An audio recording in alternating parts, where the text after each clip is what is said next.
On the fateful night of April 15th, one ship was launched into worldwide fame for all the wrong reasons.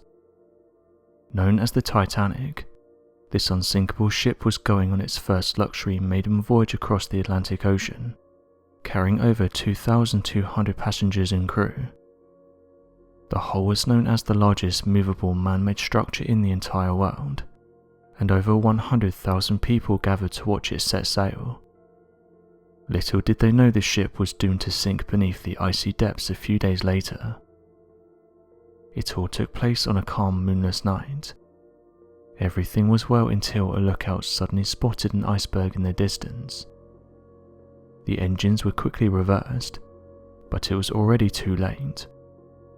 They watched in sheer horror as it grazed the side of the ship, powerless to do anything. Yet they caught a breath of relief when no serious damage appeared to have occurred.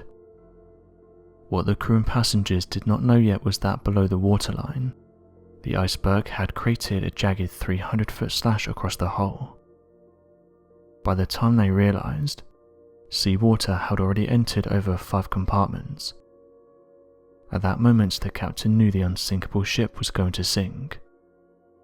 What then followed was a period of intense panic and disorientation that would lead to failed procedures and moments of bravery and sacrifice. At the end of the night, only 705 people had survived. The rest of the 1,517 people had drowned and slipped under the freezing water surface along with the ship. Evidence has now emerged that sheds new light on what actually happened after the sinking. Letters and telegrams have been found by historians, helping them paint a better picture of what happened after the sinking. One of these shows that a captain of a rescue ship wanted to help and pick up as many people as possible. The captain's ship was too small though, and so he was faced with a difficult decision. More than 100 people had to be thrown back into the ocean, never to be seen again. Sadly though, it seems that someone's class and financial situation played a role in what happened to them. The salvage team mainly threw third-class individuals back into the ocean and kept first and second-class people on board. It's sad that even after they passed away they were still judged by their class. Over 330 individuals were taken away, with 116 being thrown back into the cold Atlantic Ocean. Interestingly, some of these were members of the Titanic, as a burial at sea seemed appropriate. Titanic historians published these documents, with them detailing what their salvage crew did. One said the following: "The Titanic sank 4115 north, 1514 west. It's very important that they bring all the bodies to the port that they can house." George Wyndon shows her first identification list. "Can you confirm him as George D. Widener? Sign up when you leave the village in the direction of Halifax, Franklin. All identified bodies and information that leads to the identification of others should be recovered. It's very important that you do everything you can to get as many bodies to the port as possible. White Star Line." End quote. Also detailed was the exchange between Captain Frederick Lardner of Mackay Bennett and the White Star Line Shipping Company.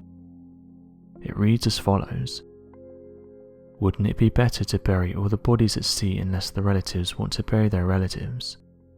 End quote. It just shows how much this event had an effect on everybody involved. It wasn't just humans though that did their part during the ship's sinking. One thing that people can agree on is how incredible Regal was. Newfoundland dogs are known around the world for being able to tolerate the coldest temperatures, as well as working around the clock to protect their owners from any dangers. This appears to be the case when discussing the events of Rigel, the dog of whom helped to save numerous lives during the sinking of the RMS Titanic. Rigel was the dog owned by the captain of the Titanic, of whom was believed to have perished early on in the sinking of the ship. His dog, however, continued on with his duties. After the survivors were on board the lifeboats and the ship had sunk pretty deep, Rigel the dog jumped off the starboard boat and landed in the frigid, icy waters.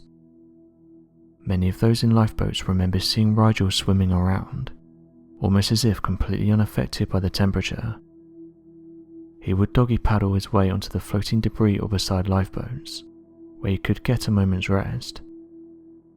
After a while of waiting for search and rescue, it appeared that the lifeboat number 4 was far away from the search efforts of the crew near the area.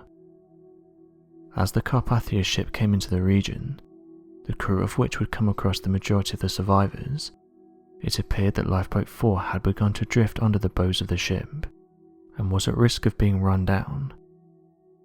Although the survivors of the lifeboat did not understand the danger they were in, it appeared that Rigel was well aware.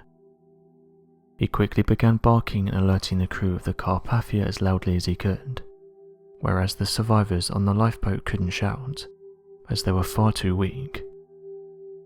On board the Carpathia was a man named Jonas Briggs, of whom heard the barking of the Newfoundland dog Rigel, and noticed the lifeboat drifting closer and closer to the bow.